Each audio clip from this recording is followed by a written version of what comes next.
Well, thank you, everyone. Just want to introduce the amazing panel that we have here today. We were talking about mentorship in the last session, so these guys have been doing amazing job with the mentors and leaders of tomorrow. So this panel session is talking about supporting the next generation of champions and leaders. And I'd love to introduce, we've got Kirk Spahn, who is the president and founder of the ICL Foundation.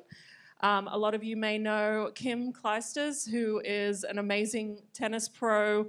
She's done amazing work as an ICL champion mentor, as well as the president of the Tennis Hall of Fame as part of the ICL Foundation. We have Josh Kruger, who is an ICL fellow and student recipient of the scholarship. And then we also have Arra, who is the president of the ICL Foundation and also an amazing mentor. So if we can basically do a little bit of an introduction for you all and start the session going. Sure. First of all, thanks so much. I don't know if we have another coffee tasting happening, but I'm feeling pretty pumped up. Hearing what came before, all the great partnerships and brands, and what really resonated is the alignment, right? The idea that mentorship and cause marketing, everything really comes together, but it kind of all starts with youth, and there's nothing better than being inspired by, as I call it, the posters on their wall. I get very giddy when I have the chance to be around just any of you incredible people doing great things. I'm sitting here with someone that I got a chance, I think she owned New York for a couple of years. I think it was three U.S. Opens you won. Three U.S. Opens in different decades. Former number one in the world. But what I kind of love about Kim is I think she will never, there are a lot of records that can be topped, and we've seen Djokovic and Nadal and Federer and records just slams going down, but the record for most liked person in the history of the tour goes to Kim Clijsters. She's going to super blush. Amazing. She won sportsmanship awards. Any of you guys who listen to Andy Roddick's podcast, Served, he wanted one person to come on all the time. It's Kim, because he says... Maybe I need my husband in here to maybe counter that a little. No. Like, Kim is the best. My old roommate who's stuck in transit, Dani Jones, that many of you know, who's been with ICL, is like, I'll come and do it. And I talked to Kim. She's like, I'm in New Jersey. Like, I'll come in and hang with you. We wanted to show the power, really, of what the ICL has been all about. So it's very weird that we're standing here. The first ICL Dare to Dream conference on Martin Luther King Day happened in 2001, and we had a little-known astrophysicist named Neil deGrasse Tyson come and talk. We had a about-to-be-released recording artist named Alicia Keys. We had Mayor Mike Bloomberg, who didn't even know he was going to be mayor, in his third ever public appearance talking. He was very nervous. One of Kim's good friends and co-founder, Monica Seles. And we brought together, I was in my 20s then, no gray hair, had a little more hair. And we basically said the power of mentorship, of sharing stories with youth, bringing people together that never would ever get together. So public school kids, private school kids, kids from all over, to share and to dare to dream, to talk about their future, to have great luminaries give them sort of the inspiration. And that's what started it, right? The idea where we are today was not planned. We were featured on CNN, and they said, wow, this is an incredibly exciting youth organization for youth leadership. Why and how did you do this? And I had never had any media training, and I had said, well, I'm passionate about being passionate. And that stuck with me forever. So all my college roommates was like the passionate one. It was one of the worst things. And then 20 years later, I go, you know what? That is where it starts. It starts with passion and how we can then give a purpose to youth. So the passion and purpose goes really together. And so we evolved into a world-renowned organization that is all about inspiring, educating, and supporting some of the top youth leaders. So very aligned with Big Brothers Big Sisters, but where we find the most impact is in partnering with brands, because we've been fortunate enough to have some, highly, highly recognizable alumni come through our doors. Our first graduate from the ICL Academy was Yara Shahidi, who is the star of Blackish, who's been on TV. We have people on Broadway, Olympians, and it's so cool when, people like Kim come and talk to these kids and share their journeys. And so we're trying to create a bit of a master class of access of the experiences, the roadmap, the pitfalls, the inspiration that a lot of these world champions have had. And that's really a way to combat the mental health crisis that's facing a lot of youth. So we have a lot of different missions, but it's really all about inspiring and educating and supporting the next generation of passionate leaders. We have Josh Kruger. So let's have Kim introduce herself. Okay. All right. Yeah, speaking of passion, Kim, you're very passionate about tennis. Let's hear more from you about what this program means to you and, Sure. and how you Well, my passion or my connection with tennis started when I was 5 years old. I have 3 kids now, so I very much realize how rare it is to find something at such a young age that you're able to do up until now. So I feel very lucky that I'm able to, even after my tennis career, professional tennis career, have a family that is connected to tennis. And Kirk has mentioned passion is the word that I think, as an athlete, like passion is what brings you to that next level every time. And I feel very lucky that I'm able to do things like this because I get to share my experience, which to me feels very natural, very normal.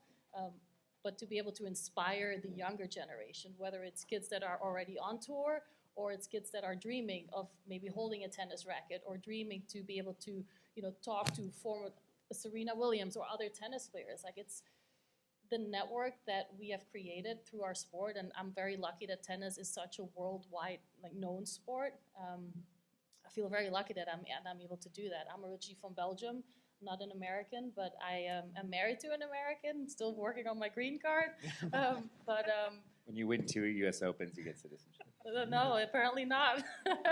but it's, I've always enjoyed giving back. I was never the type that wanted to do the photo shoots and all this and that. Like, I always preferred to give time and connect with the younger generations. And my dad was a soccer player, did a lot in sports in Belgium as well. And so I think, grew up thinking that way. I love it. It's so impactful, all the work that you're doing. And, if we just hear from Josh for a minute, if you could introduce yourself and then talk about sort of what made you actually apply for the ICL fellowship and what it means to you. Well, first, I want to thank my mom and dad in the background.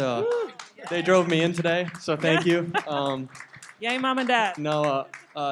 What inspired me to be an ICL fellow was, our whole mission about really empowering the next generation. And I think that's so important for, people all over the world that might not have the resources to do it. And, having Kim next to us, there's a great example of a champion on and off the court. And I think that's, something that empowers me to this day. As I'm working hard on the tennis court, I'm also really focusing on, how can I better my community? And that's why I decided to be a fellow. That's amazing. Arra, if you want to introduce yourself and just talk a little bit about the work that you're doing at ICL. Sure. Thanks, everybody. Thanks to Brand Innovators. Thanks to Starbucks and Big Brothers. Sorry, what did I say? Big Brothers Big Sisters organization, yes, for hosting today. I also, again, want to remind everybody, today is the National Day of Giving. So whether you give to one of the organizations that's in this room, or to your local church, synagogue, whatever it might be, to your PTA, do something meaningful today. I think it really matters. I'm really excited that Josh is here. So Josh was actually by my side this past summer as an intern, working very closely with me. And I was inspired through his eyes as I've been on this journey for the last year, leading the ICL Foundation. I'm a recovering brand marketer. I've been CMO of many very large public companies. And very much like Ed, I wanted to channel a lot of that energy to good. I became very involved with the Red Cross many years ago, became the chairman of the board. In fact, Brandon, I commit to you that next year we'll host this at the Red Cross National Headquarters in DC, which is called the Mini White House. It's amazing. You heard it here first. Yeah, you heard it here first. Why wait a year? Exactly. But look, I'm inspired by Kirk's vision. Kirk and I bonded about a year ago when we started talking about the impact we're having on amazing young people all over the world. And I'll stop here because we have a great video that sort of tells the story and gives you a sense of who we are. And then I think we can continue the conversation. Yeah, So maybe we appreciate tee up that, the too. video. The ICL Foundation was created over 20 years ago. We saw a need that was affecting youth everywhere. It was a lack of engagement, losing the inspiration necessary to fulfill their dreams. Right around the same time that ICL was founded, the No Child Left Behind Act had started. There actually were people being left behind, and those people were the extraordinary kids.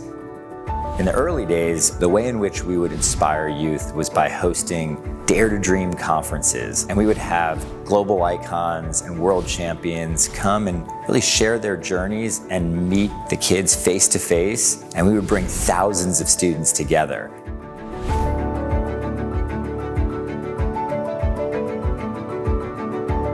Today, we've entered a new phase, which is all about the impact learning model, how to use technology to scale what we've done in order to reach students around the world, building a comprehensive digital library of wisdom from world champions that can be passed on for generations. Not only do we inspire students and educate them, we provide support through individual fellowship grants in order to bridge the gap between a student's education, their training, and their competition in order to help them achieve all of their potential. The end result always comes back to impact, because ultimately our goal is to build champions for life. That doesn't just mean a champion winning trophies or being the best at their sport or their chosen field. It means a champion of a cause, a belief system, and what ignites that passion, it gives them purpose, and that helps to build a better world for all.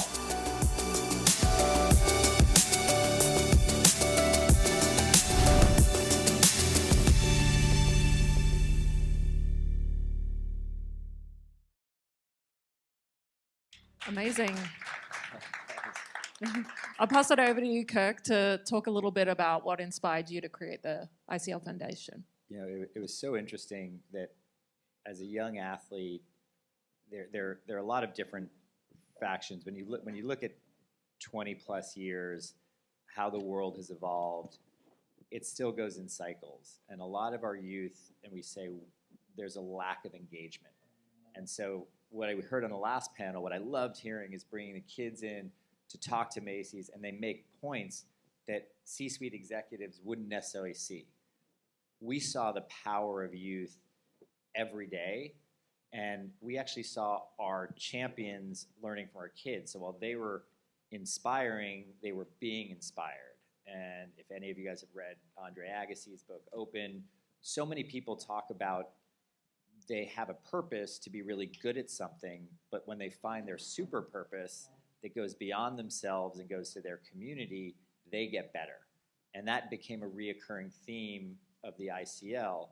So it was really a feedback loop where when you would support these kids who had these dreams and they were stifled, and I don't rag on the public school system, there's no silver bullet to change. But what you can do is when kids have goals, they are reaching for it. We call it our 6 Ps. If someone has a passion and they make it a purpose, it's up to us to help them with the right process, to gain perspective, to help them through perseverance, to ultimately make it personalized to themselves, and therefore find their super purpose, which ends up giving back as a multiplier effect. So it's funny, you can win awards, and it's been interesting. There have been highs and lows, as you all know. We're winning, our students are getting the most congressional medals of service. We're opening the NASDAQ. But when we're giving our leadership our programs into schools, it's sort of falling into a black hole. We're not really seeing it being used the right way. So we actually created an incubator school to really show what can transform, how education can be melded with kids' passions, and it can create a whole new generation of people that are engaged, inspired, they apply what they're doing. And that's why it's so important to be in front of big brands and industry, because that's what we want. When you run a brand, you're looking for those future leaders who are going to impact and take your brands to the next level. And a lot of times there is that disconnect, and we want to create a sort of bridge between how you can actually show what are jobs of the future look like. I mean, everyone here that hires people, it's amazing when you have top athletes. You kind of know what you're going to get. So we cater more to the athletes, the performers, the social entrepreneurs, the ones that are giving their time, hundreds and thousands of hours outside of the classroom to something they believe in. And that translates. We want to be that bridge. We want to teach them that, you know, their schools may get mad at them for missing class, but we say, go forth. And we get that resonating from people like Kim, who, you know, come in and talk to our students, and then we get flooded with emails like, I didn't want to talk to my coach about that, but when I heard Kim say that she got nervous before, like, it's those little nuggets that change people's lives. Thanks, Kirk. Yeah, that amazing. And I want to hear a little bit from Josh about, you know, talking about incubation. Let's hear from you, Josh, about sort of what the program has meant to you, some of the mentors that you've met, and as a tennis athlete, I would love to hear sort of some of your personal perspectives on how things are going and what your sort of future is looking like within the program. I mean, obviously, I haven't won 3 U.S. Opens yet, but hopefully one day, Kim, we'll get to I'll that. get there. But no, ICL, I mean, it's all about being a doer, and I think that's something that really does impact the world as a whole. You know, we're all up here talking about, you know, how can we make it a better place. I think that, well, my personal experience, I've met somebody, his name, let's just call him Jack. I don't want to call him his real name. But he lives in Clearwater, and I'm training in Tarpon Springs, which is around about 2 hours. It's a long drive, right? His family can't afford gas to come to practice, so he uses a donated electric scooter to come to practice every single day. He takes a public transport sometimes, but I never see him without a smile. And every single time he hits a good shot or a bad shot, he just realized he loves the sport. That's what passion is. I look at that, and that's just pure passion. And I think that's what we stand for. We want to empower kids to be passionate about what they want to do. And that's what being a champion is not only helping your life, but also helping others that really want to do what they want to do. So I think that's what we really stand for. I love it. So I just want to add, so Josh obviously represents, totally, right? A round of applause. So Josh represents the present and the future. This is the product in many ways. If you think about the organization and the impact it's having on youth, very much like Artis' organization at Big Brothers Big Sisters, this is the product. And the impact that he's going to have on our world, on our society, you know, I feel very good about the future because people like Josh are not only excelling at sport, but also in school. He hasn't told us yet. He's going to reveal where he's going to go play in college soon. But the impact is going to be profound. And this organization, I think, can help brands, as a, again, former brand guy, think about the impact that your brand has. We talked about authenticity earlier today. When you have, you know, tens of Joshes, hundreds of Joshes out there that people like him can lean into and relate to, you become instantly more credible. There's so many stories that I could share, but it's again, the idea of mentorship goes so far because it starts with the Kims, the Steve Nash, Bodie Miller, Novak, and as we've grown from all different walks of life, from Grammy-winning producers, dancers, they all want to give back, and a lot of times it's hard. They don't necessarily know how, but we find the common thread of, you know, teaching character. Like we have these sort of big, hairy goals of where character and service leadership fits into everyday life. And brands exude that, because when you talk to kids, brands are everything. They get it. They are influenced by them, and they want to be them, and they want to sort of create. So when kids feel that a brand, whether it's a Starbucks, a Macy's, any of these brands are supporting them, they really feel that. And then you have lifers. And as they become and grow up, I mean, meeting a girl when she was 12 and, again, it's a tennis player, loved to play tennis. And then 3 years later, she's on ESPN because she's the youngest girl to win around, and since like a Monica Seles or a Kim, and that she's talking in a way about giving back. I mean, this is what's so important, and I think that the quote unquote influencer culture, it's really nice to be aligned with positive influencer culture and people that are really sharing, the idea that it's okay to have doubts, that but setting goals, finding that purpose is huge. And I think Kim, represents it. But whether we had Dani or Steve Nash or Bodie Miller, like it, sort of all the lessons of champions you apply to your business. I mean, all of you, when you look at things, and how we go about it is how we tell stories. And we could sit here and share, and I'll share 2 super quick ones just to give you an idea, because it's what's not a lot of money to us can be completely life transforming. So there was a girl that we gave a scholarship from Peru, Luciana Perez. Her dad said, she's a wonderful tennis player, but I talked to her over video, and I just got that sense, this bubbly, like this, those people that you're just like, wow, that's a little firecracker. Didn't know how good she was at tennis, and then, she got a scholarship. Your dad said, you saved her life. She can now train. Oh, she just got invited to go to Roland Garros, the French Open. So that's wonderful. I said, but we obviously can't go. We're in Peru. The foundation doesn't pay for it. I said, well, the ICL Foundation supports training in that.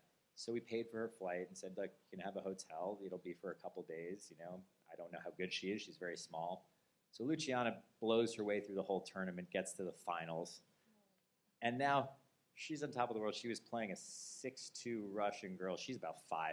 I mean, it's like a little Arantxa Sanchez. It was the cutest thing ever. She lost in a third set battle, smiling all the way. And then her dad called about a month later crying, saying she's gotten full ride scholarships to 15 different schools in the U.S. She chooses Texas. She wins Player of the Year her freshman year. She's now like so well known. Her Instagram is now at like 1 million people. She relates to having an ICL, and that's just like one of many. And another one in South America was we had a partnership with Alcoa, and they had supported young leaders who were doing service. So anyone that does service work, we try to link up with and support them.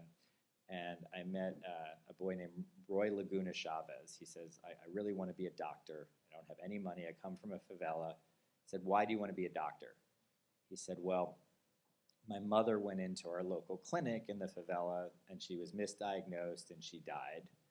And I don't want anyone else to ever be an orphan because a doctor did the wrong thing, so I want to be the doctor. And the reason he got to me was because he had submitted a local service project where in his favela that was literally above a trash heap, and there were a ton of orphans. He had collected trash and built musical instruments like the show Stomp and taught these kids how to play music so there could be joy in the favela. So how are you not going to support a kid like that? That was in 2010. Today, he is a doctor. He finished medical school and is now at the favela. He's a top doctor saving people's lives. So these are, obviously the human elements that come in. But on a bigger level, what we hope to do is just try to create that inspiration and application, that little bit of support. It doesn't take millions of dollars. It's not massive initiatives, but every little bit helps a lot. And again, coming what Arra said from your end of the spectrum, from the marketing side, if I put myself in your shoes, selfishly, brands get a lot of incredible world champions kind of for free. You don't really have to pay them because they love what they're doing. And I think in this world, when something is really authentic and you see global icons giving back, it just unites so much with brands. So I love that exponential impact. And just ripples through, it's through our communities. It's such powerful work. So I'd like to sort of kick it over to Kim and just talk a little bit about who has supported you, any mentors that you had, and what sort of that meant to you. Yeah, so like I said before, I'm from Belgium, and my dad was a soccer player, played some World Cups for Belgium, and so he was my mentor and kind of my hero growing up. He's not with us anymore, but he, through his experience as a professional athlete, did not know anything about how to hit a tennis ball or technique, tactics. Like, he always kind of stayed away from that, but he was my mental coach at the same time, right? Like, without being the overbearing, or we've we all know the crazy stories about the parents, but my dad was lucky enough, not like that. He was more the dad that would tell me, like, make sure you take 5 days off when you come home. And I was like, Dad, I want to play. Like, things are going great. I want to keep going. He's like, no, take a break. And so he was always kind of that voice in my ear. Saw the passion in me from a very young age, and kind of kept pushing that and giving back. I'm from a small town in Belgium, helping the local kids in the tennis club that I was training. I was still hitting with little kids when I just won the US Open, and I would go on Sunday mornings and hit tennis balls with the little kids. So it was always it always came very natural to me that I would help out, no matter how small, playing tennis on a Sunday morning with some local kids. But to be able to, like I said, now, when you're a professional athlete and you're every week grinding and playing and traveling and dealing with jet lag, you never think about, oh, there's this whole tennis family outside of this tennis world that loves to give back. And I feel very grateful that I've been able to, have played the sport for so many years, do well, have great connections through it. I have some of my best friends that I've met through tennis, and to be able to give back and feel grateful for all the chances that I've gotten, it feels like I'm obligated to do that. Like, right. Very natural to give back. And Kirk and I, we've gotten to know each other. Like, I've met him on tour, but got to know each other probably better over the last few years, and got to know the organization. And it's these kind of people, right? Like, there's so many things that get thrown at you, and especially for me being new in America, it's sometimes hard to kind of pick and choose, but in this situation it was very easy, and I'm very proud to be a part of it and to try to make a difference in some kids' lives. That's amazing. I mean, the work you're doing is really inspiring, I think, to everyone in the room. Just some of the accomplishments and how you're giving back is wonderful. And Josh, I would love to hear from you a little bit about sort of some of the mentors that you've experienced through your journey, and what it means to you. Yeah, I have two mentors. One, you guys obviously know who Novak Djokovic is. He's not a bad tennis player. He empowers me because if you know more about his backstory and how he persevered through his time growing up as a child in a war-torn Serbia, he never, ever gave up on himself, and he had full confidence on the court to achieve his dreams, and that empowers me. But also, he also set up a foundation for preschool kids to have education where he's from, and he embodies what it means to be a champion, and that's not only being a champion to win matches, to win points, to get better at tennis, but it's also to empower the future. And he calls himself a doer, and I think that's something that I keep saying, but is so important for everyone. It's like, we can talk about it, but doing it is what really matters. And somebody else that really empowers me is my dad. I know he's in the room. Yeah. He's gonna I'm tell seeing me a in the trend car. here. Yeah. No, he, no matter how long he works or how hard he works, he always makes time for me and my siblings, and he always gives back to my family in a way that I couldn't ask for. But no matter what, he's always there, my biggest supporter. He pushes me even when I'm tired, but he also tells me to rest, like your dad did, which is very important. But yeah, those are two people that really do empower me in my life, and I'm forever grateful for my dad and also Novak Djokovic. We definitely have to get together to hit. Yeah, I would love to. Living in, yeah, we gotta set that up. That'd be great. That'd be great. I love it. There's going to be a match between Kim and Let's Josh. call it practice first. Practice. Yeah. Matches, exactly. We Probably do lose like that. 0-0, but it's okay. I'm still most impressed by, again, the sports, to go through a professional sport and to be so well regarded. Like, that's such an anomaly. I mean, everyone loves Michael Jordan. We also know he was a reputation not being the nicest. And I think, to Kim's point, you guys could probably see it here. She's just the most genuine.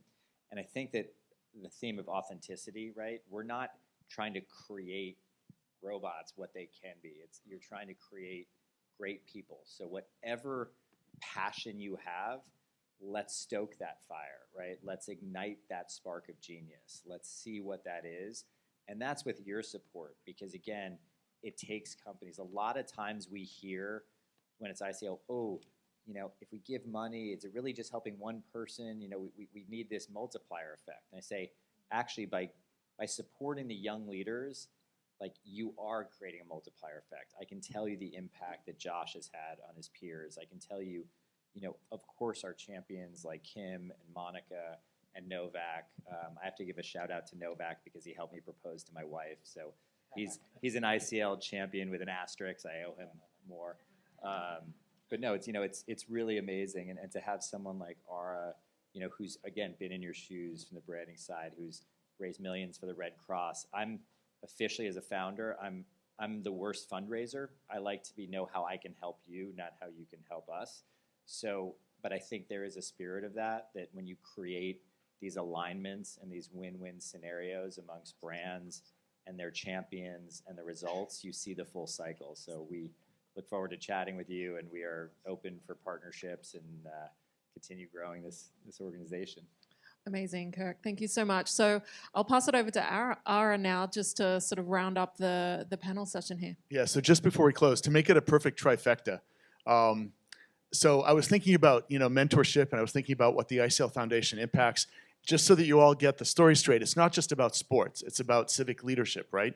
It's in the name, the Institute for Civic Leadership, which is for community leaders, et cetera. But it's also for musicians. It's for actors and actresses. It's for individuals who really have this burning desire to do something meaningful. So on the trifecta side, I'd be remiss if I did not say today, today is my dear mom's would have been 100th birthday. And she passed away 4 years ago, and she was a concert pianist and went to the New England Conservatory, got a degree in 1950, and played into her 90s. I mean, it was quite remarkable. But as a result, I learned to play and loved to play, and she performed sort of that mentorship through parenting to me and my sister. And you see the impact, right? It's not just people who are anointed mentors. It's people who, like yourselves, are parents, aunts, uncles, siblings, advisors, big brothers and big sisters. Amazing impact. So I'm so pleased we've had this time to chat with you today, and I'm so excited that Brandon brought us together. Yeah, thank you guys. Are there any questions? Or we have Kim up here, myself, anything, or toughest battles? Any questions? Especially for Kim or Josh. Yeah. Any Are there a couple brands, just from a wish list standpoint, I'd love to hear, because you guys have so many ingredients to work with. You have so much force multiplying capacity. You talked about a little bit in third-party validation and amplification versus a brand saying, hey, look what I've done. You're sharing on their behalf what they've done. Are there a few brands, categories or what have you, that you'd be interested in, so we can kind of think through the friends that we know in those spaces? Absolutely. I mean, you hear so much. It's funny. If you look at foundations' websites, almost across the board, it starts with education of you. It's always up there, but then when you dig deeper, it sort of falls a little bit lower because people don't know how to have the most impact in the word education. So any brands where it's youth-based, inspiring, has an educational component, empowering youth in any way. I mean, and that really covers broadly. Throughout our 20-year history, we've had great support from Citigroup, from Verizon, Columbia Teachers College, obviously the bigger brands, Nike. I mean, the easiest way to show is when you have students who are in the Olympics or, being there like, oh. Sure. So, but the reality is we want to grow with organizations that want to feature these their young leaders and show that. So we are open to any brands where youth empowerment and education and supporting greatness. Perfect. Any other questions from the audience? Yes. There you go. Or We'll be you can hanging out, speak with networking. Yeah, if you don't wanna anyone on ask. the panel today and just get their perspectives.